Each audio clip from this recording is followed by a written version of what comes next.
umukobwa ngo ntanyara ngo umukobwa ntanyara. Abantu bafite ubwoko bw'ibitsina ngiye kubabwira bitatu, iyo yifashe kumwe umukobwa wifata abumba amaguru agira gutatirekura biragoye ko ashobora kuzana dukeya. Ari abantu bavuga ngo nta mukobwa unyara, nta mukobwa unyara, abakobwa baranyara, ahubwo biterwa wenda n'imiterere. Aha ngaha ndimo ndavuga ku miterere y'umubiri w'umuntu. Ariko ngira ngo mbabwire ngo abagabo bafite kino kibazo ntabwo Imana yaturinganije.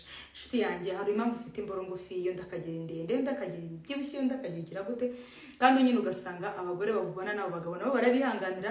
Niyo mpamvu rero tubasaba kugira ngo mukubaka urugo rwanyu nusaka umugore wawe afite ubu bwoko bumeze gutya. Hello everybody, ni Irene nk'ibisuzwe kuri Baba Family TV. I'm back. Maze iminsi ntari gukora, I'm so sorry, ariko nende kubategurira ibyiza kurutaho.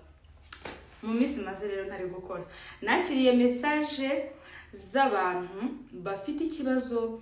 Ati hari uwambwiye ati ngewe mfite ikibazo cyuko ndashyukwa, hakuri imibonano n'umugabo wanjye twishimye, akanyaza hakaza urufuro, hakaza ifuro cyangwa ibintu by'umweru. Hanyuma ye nabavuga ati ngewe byaranze kunyara n'ibiki, ndetse n'abagabo bakavuga ko bafite icyo kibazo. Nyuma rero y'imiti nagiye mbabwira ushobora gukoresha kandi binatirere yashobora kugufasha. Hari ikindi kintu natekereje gishobora kuba impamvu, zimwe mu mpamvu. Mbibutsa ko ibi ngibi mvuga ntabwo biba ari 100%, ariko biba bishoboka. Rero no kuvuga ngo iyo ndi kubibabwira biba bishoboka cyangwa se bitanashoboka. Ntituzirengagize yuko rero hano hari ubwoko bw'ibitsina by'abagore bavuga yuko bishobora kuba nabyo ariko biteye cyangwa ari imiterere y'umuntu. Harimo nateguye kuvuga ku bwoko butatu. Nkuko nababwiye, ibitsina by'abagore biba mu moko 8. Niyo yagaragaye, niyo yavuzwe, havuyemo bira bitatu nababwiye, yongeraho injuma, yongeraho agatoma, hakazaho igikono, hakazaho urweso, ndetse hakazaho niyo bita icyo bita ngo n'umushokanyo, bibaye 5. Ndetse rero hakaza n'ibindi ibyo bimwe bitatu nababwiye. Uyu munsi rero noneho nababwiye bira bitatu mu byo abagabo bakunda cyane ngo bibaryohera. Uyu munsi ndashaka kubabwira noneho ku bindi bitatu abagore bafite bene ubwo bwoko ushobora gusanga abagabo babo biramanta cyangwa se bavuga bati biratugora. Ngira ngo mbibutse yuko buriya nuri ugira urufuro akoresheje wa muti ashobora kuzana amavangingo, wenda akazana amakeye. Ngira ngo mbabwira ngo nta mugore utanyara, ahubwo wenda habaho kunyara bigoranye, ariko bibaho. Hari ubwo ushobora kugenda ushakisha amazi ukayabura, wajya ku wundi wakoze ukavuga ati buryo wanjye ntanyara, ariko buriya ashobora guhura na wa wundi utava ku bintu, utagivinga up, akayashakashaka paka ukajya kubona ukabona haje dukeya. Ikindi noneho rero bamwe bavuga ngo ugasanga ngo umukobwa ngo ntanyara, ngo umukobwa ntanyara. Abantu bafite ubu bwoko bw'ibitsina ngiye kubabwira bitatu, iyo yifashe kumwe umukobwa wifata abumba amaguru agira gutatirekura biragoye ko ashobora kuzana dukeya. Ari abantu bavuga ngo nta mukobwa unyara, nta mukobwa unyara, abakobwa baranyara, ahubwo biterwa wenda n'imiterere. Aha ngaha ndimo ndavuga ku miterere y'umubiri w'umuntu. Ariko ngira ngo mbabwire ngo abagabo bafite kino kibazo ntabwo Imana yaturinganije.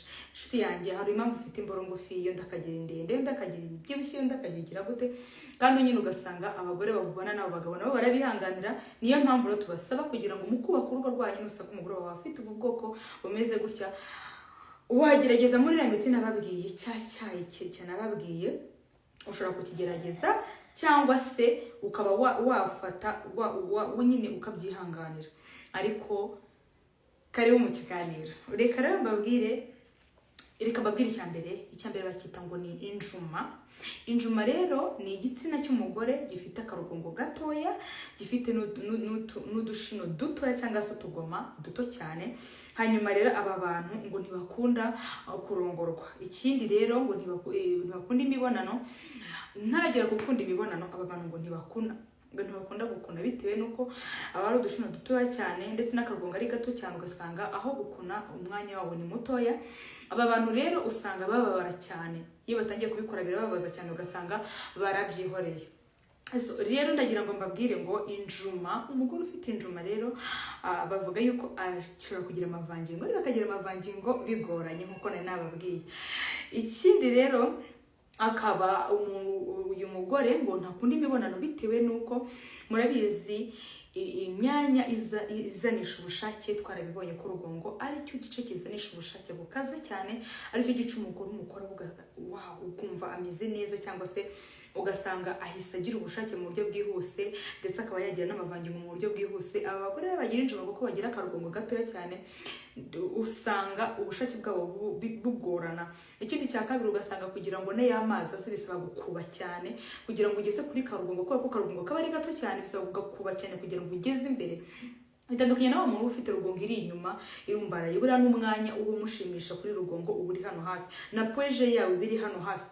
Noneho rero usanga abantu bagore bafite injuma kubarongora basaba ngo ushyiremo imbere cyane, bakunda gucumitwa kubera yuko inyuma aho kubashimishiriza ntaho baba bafite, haba ari hatoya.